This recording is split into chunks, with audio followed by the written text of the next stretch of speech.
Hi everybody, this is Steve. This is another video in a series about how to make generative art. Today we're going to be talking about for loops and while loops. I'm going to grab my getting colors from a table code, make a copy of that, and right now all it does is draw a circle right there. So if I wanted to make a whole bunch of circles, I could say circle and circle and circle and circle, but that would be really boring. And how many times can I do that? So there's something called a for loop, which lets you make multiple whatever it is you want to do, or allows you to do the same thing over and over again. So let's do, we've got the palette here, and let's make a space here. The circle, let's make this a random width and a random height. And then the 200 we'll do random 50 to 200. And we're missing, something is going on. It's giving me this that says, I'm missing a comma here. And so right now it still does the same thing. So now we're going to put in our for loop, and I'll just use I often use I in a for loop. I equals 0 to start, and then I less than 100, I plus plus, which means adding 1 to I. And then we'll do a curly bracket. I'm going to explain this in a second, and then a close curly bracket. And everything that's in here is going to be executed in the loop. And it's going to continually execute this over and over again until it gets to this, basically. What this says is we're going to start I at 0, and we're going to keep doing this as long as I is less than 100. If I is equal to 100 or greater than, then we're going to stop doing this, and we're going to do whatever the next piece of code is. So all size 30, hit play, and there we go. We got 100 circles, all size 30.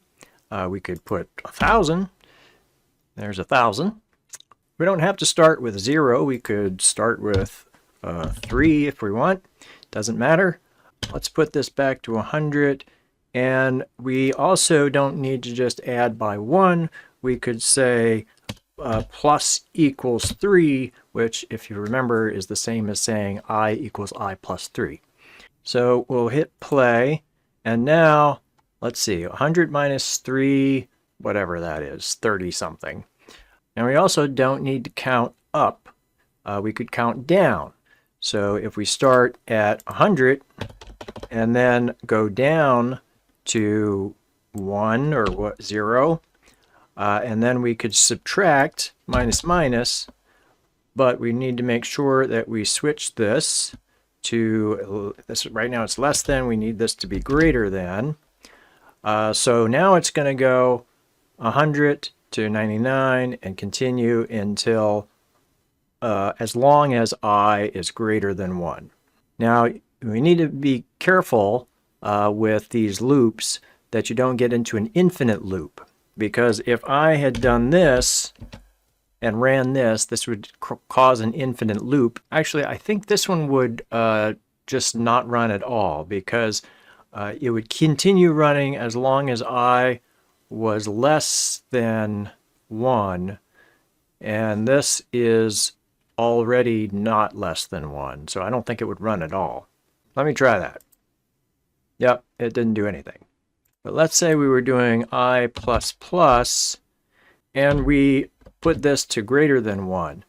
So this is going to continue running as long as I is greater than 1. Well, if it starts at 100 and continues going up, it's always going to be greater than 1. So this is going to be an infinite loop. And if I run this, my browser's not going to quite crash, but I'll have to restart the page. And when I do that, I'm going to lose my code if I haven't saved it. So it's important to save. I don't remember if I showed you this, but in the preferences here, this is preferences, by the way, You can turn autosave on or off, and I usually keep it off because I don't always want it to save what I'm doing. So I just make sure that I save frequently. So I'm not going to run this, but let's try that minus minus, and that should work. There we go, 100 circles.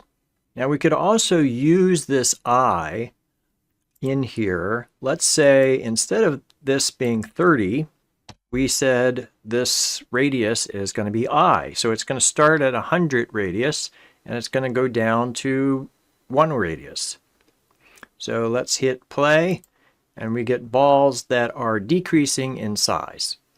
Another thing we could do, I'll put this back to the way it was before, I plus plus. Actually, let's do plus equals 10. So this is going to do 10 things. And instead of random width, we're going to say I plus, let's say 50.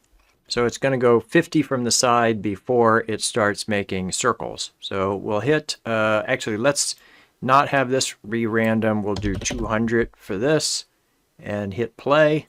And, oh, it's still doing the radiuses at varying sizes. So let's put that back to 10 or so.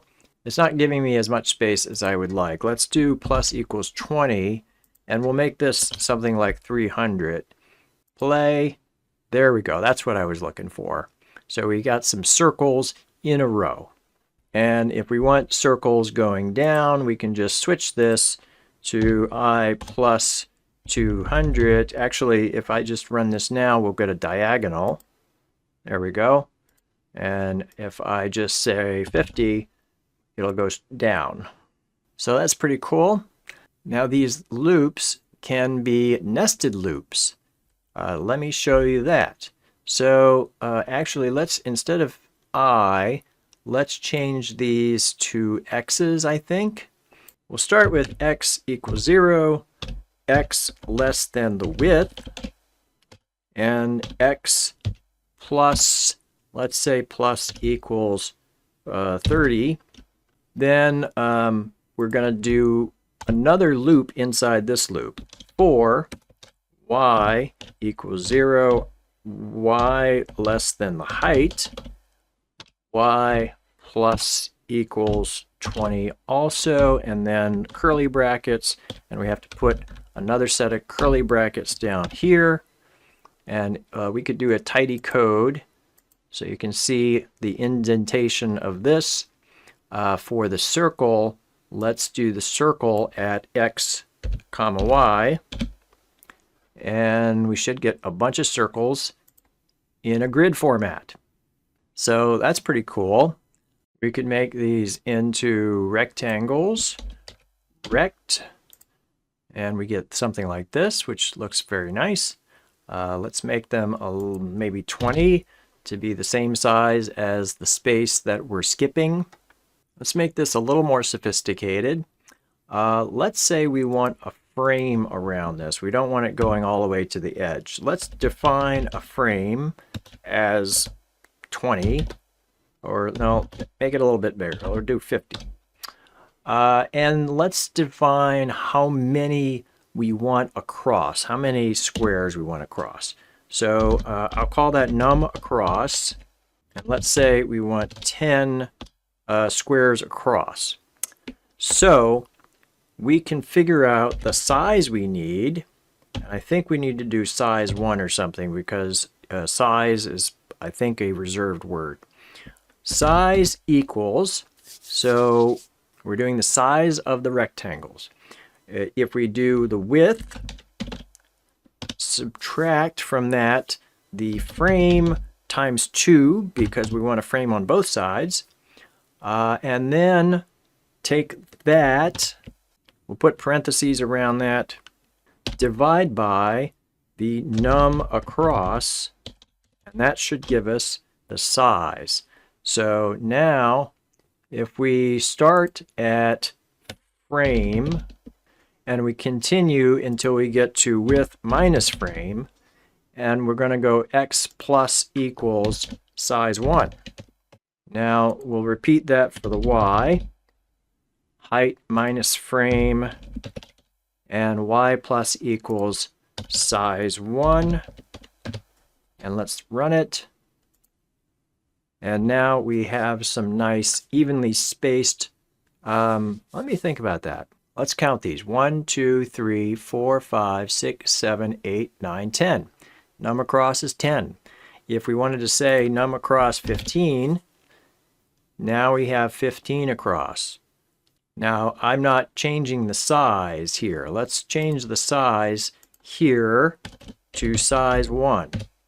And now they're right next to each other.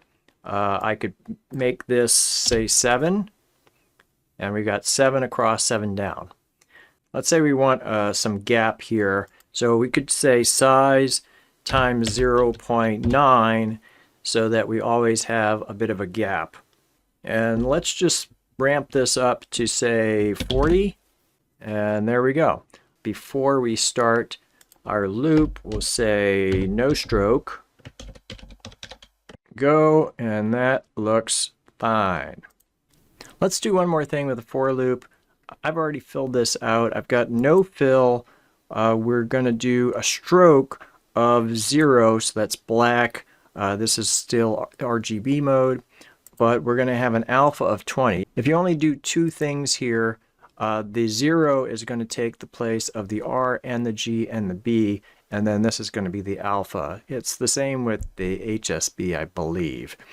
So I've got 20,000 rectangles I'm going to do at random width, random height, size 30. But the important thing is that it's stroke 20 and there's no fill. Let's see what that looks like. We get a nice cross hatching. Look at that. Isn't that lovely? We can change that to 10, say, and we get it like that. Now, you notice this on the edge here.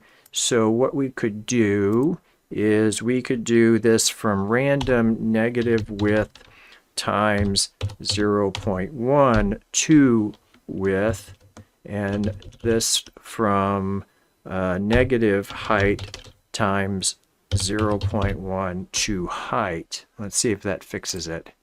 There we go. Now we got a nice even crosshatch.